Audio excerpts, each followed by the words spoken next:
We'll begin by queering up South Florida and Florida. Stoli After Party at Guitar Hotel, a signature event for Harvey Milk Diversity Honors, March 9th.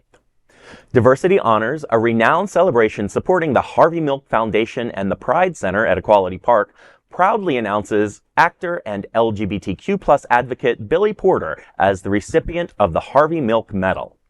Joining him are music icon Belinda Carlisle, artist Spencer Batiste, and entrepreneur Mark Hunter Seymour.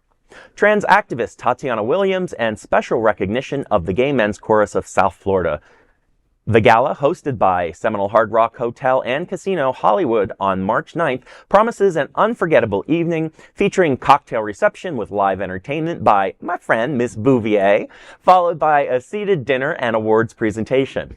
Adding to the excitement, the event marks the debut of Stoli's bold global rebrand. As a longtime sponsor of Diversity Honors, Stoli unveils its Spirit of Change campaign celebrating transformative individuals.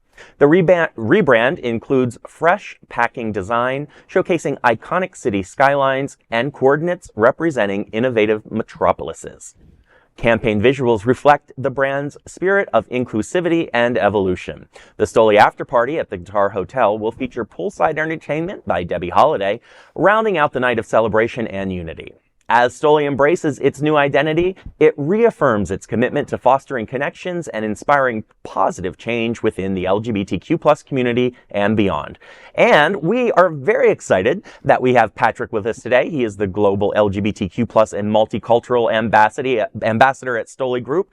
Patrick is a special guest with us tonight, and we want to hear more about what's going on. So tell us first, though, what do you do at Stoli? Who are you? Oh, I'm the global taste tester for all new innovations. Oh, that sounds perfect. That sounds perfect. Well, you know, I wish it were only that some days, but the fact is I'm very lucky.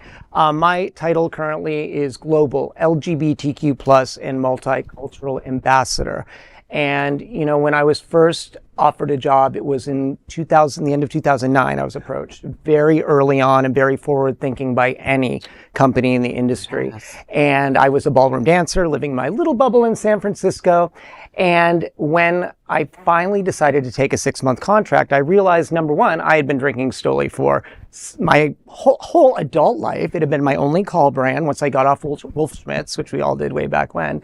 But also the company really showed me that they had a sincere interest in our community and that my role would be more than just a liquid in a bottle. And so today, fast forward, it's 14 years later, and I've had the opportunity to learn so many skills and to work using Stoli's global platform to work for visibility and equality around the world. So to that point, though, because you were touching on it, why is the LGBTQ+ community important to Stoli? You know, Stoli itself has well over 30 years of proven history. As part of my job, I won't let anyone at my company just say, we've been supporting LGBTQ since 19 whatever. You know, I've gone back and I've researched and found evidence that it's well over 30 years. First of all, Stoli knows that it's actually really good business to support us. There are some brands that we don't drink much vodka. No, not at all, not at all. But that, you know, that notwithstanding, you know, you have to understand that our community is very special. Our history, that the on-premise, which are the bars and clubs, is very important to any spirit brand's growth and existence. And what we have accomplished within our nightlife is far exceptional to the general market. We've had to be creative, we've had to be survivors, and there's a lot that the rest of the nightlife world can learn from us. So from the very essence of the way you build a brand is to get out amongst the people, we are the ones to take the cues from, right? You know, what's surprising to me, though, is you said for 30 years. And I mean, I remember, I think it was over 30 years. Yeah. I remember, I think it was last year or the year before, the whole controversy with Budweiser. Yes. And to think that Stoli has been on board for over 30 years. Did you notice when you started in 2009, from then to now, have you noticed more of a progression? Like when you got there, you know, it's one thing for a company to say, you know, yay, we support you.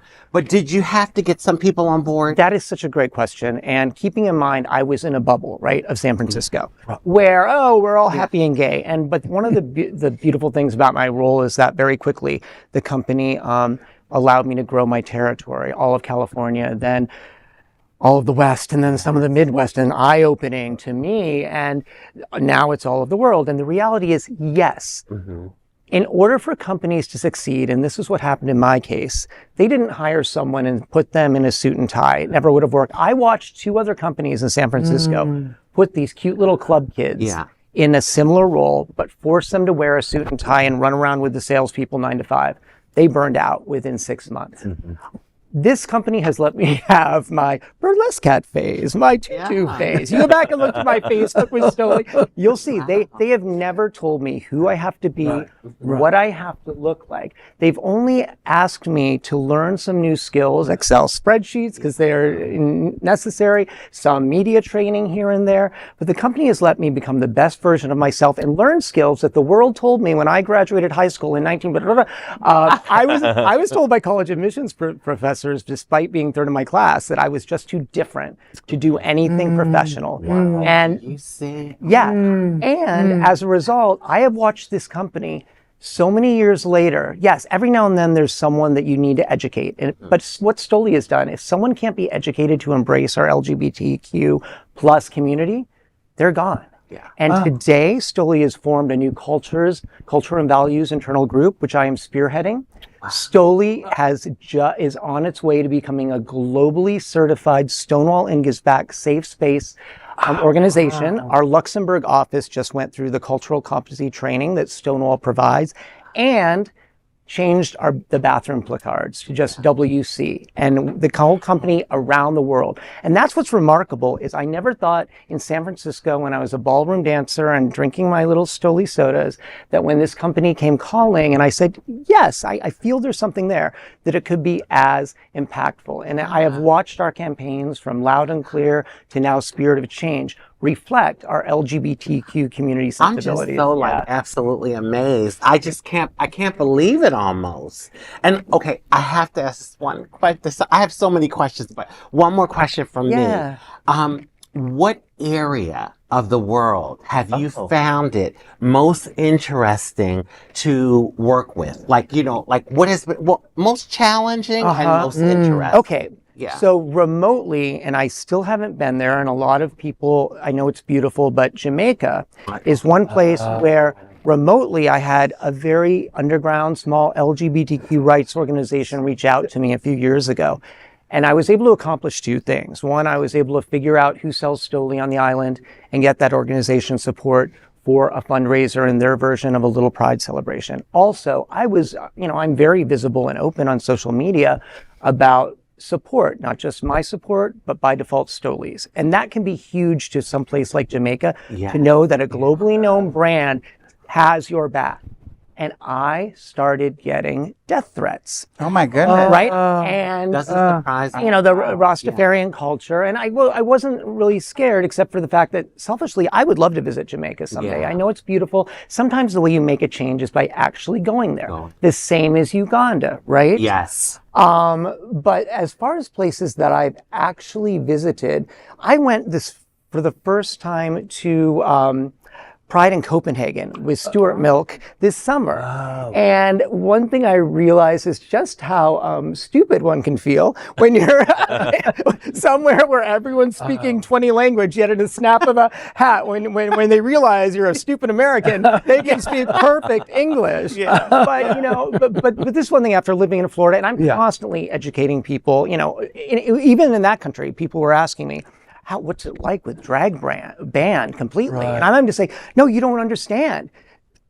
Our communities are some of the strongest, as strong as San Francisco. This is good in some ways for the kids to be reminded. It's not a given. You got to fight for what you want. But one of the most beautiful things I watched during their Pride is they have a drag school run by a drag professional named Ms. Privilege. Oh my goodness. And they had an hour on the Pride main stage it was like 12 and under, and then they had like 12 and 16, and then like 16 to like 22. And there was Miss JoJo, an 8-year-old drag star, world watch out, living her best life. So seeing that and how some cultures go even above and beyond what and even maybe in California than what I've seen, that we can do better. You mentioned traveling with Harvey Milk's nephew, was it? Yes, yeah. Yes, Stuart. Yeah. And Stoli has a really close relationship with the Harvey Milk Foundation, of course, and the diversity honors. So can you tell me a bit more about that relationship, maybe how it developed or where it's going? I believe very much that, as a company, you can't just go out and check a box, whether it's you want an artist to design your bottle or whether you want to support a nonprofit. We see there are a lot of companies that do that, and we all appreciate any sort of a donation for hardworking nonprofits.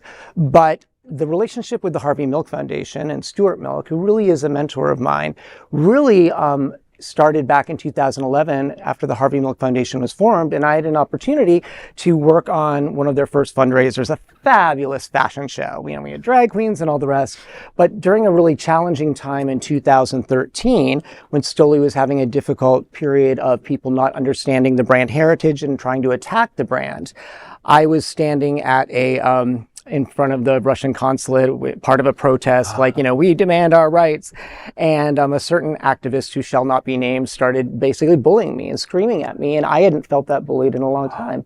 And at that moment, I felt my phone vibrate. I looked down, and Stuart had sent me a message saying, "Stay strong in the spirit of my uncle." Oh, my God. And he sent me the ammunition I needed. He didn't know I was there. He sent me a letter from Mosaica. Stoli is a proud product of Latvia, Riga, Latvia. And it was Mosaica, the LGBTQ rights organization in Latvia, had written a letter pleading with these uninformed activists, support Stoli. They are one of the only companies that has our back in the Baltic region. And the Milk family actually has ancestry there.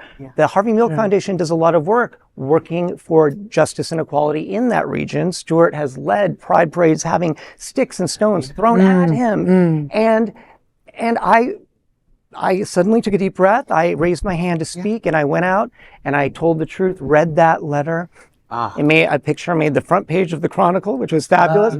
But that caused a chain of events that turned things around. Stuart was speaking on behalf of my company very publicly. And that created this impactful relationship where authentically we built this relationship. Out of adversity, great things can happen. And about a year later, I had an idea. People were always asking, when's Stoli going to do a rainbow bottle? Well, it's been done, and the rainbow is too important to our community to just slap a rainbow on it and say, buy this product. For me, when we did it, it had to be different, purposeful, and impactful. And I had this concept of let's honor our heroes, the people and places that have made a difference. Let's do a bottle for Harvey Milk. And it took a few years, but with that authentic relationship and finding the right artist, we introduced in 2018 our first of 2 limited edition Harvey Milk bottles. The second edition in 2020 was created specifically to go global, to see how many countries in the world we could get that to. And it's in countries like Poland, where they're just fighting for equality. And I hope that when someone sees one of those bottles, it's an opportunity to say, who's that? Read the story on the back. Sometimes you got to dangle that disco ball, right? To get people's attention, to make change. Goose pimples. I know, right? I have one final question because my birthday is in March. Yes. And I know this after party is going to be fierce. So if I wanted to celebrate my 25th birthday at the after party, what can I expect? Well, fortunately, one of my Spirit of Change activations is a time machine that takes you back. That's a change, yes. But it's going to be fantastic. All guests will be whisked from the main gala by shuttle over to the beautiful new pool area in front of the Guitar Hotel. And the moment you arrive, you'll have many of our drag stars, like TP Lords, who we all know. Yes. But I love isn't she great? Yeah. Yes, she'll be roaming. But you must come to the Stoli Cabana, where we will be serving Stoli espresso martinis. We will have illusionists representing the spirit of change. We will have a 360 photo booth. We will have mermen, merwomen, merthems. And it is going to be a sensational time. Love it. I can tell. Well, you don't want to miss Diversity Honors on March 9th at Seminole Hard Rock. For more information and tickets, go to diversityhonors.org.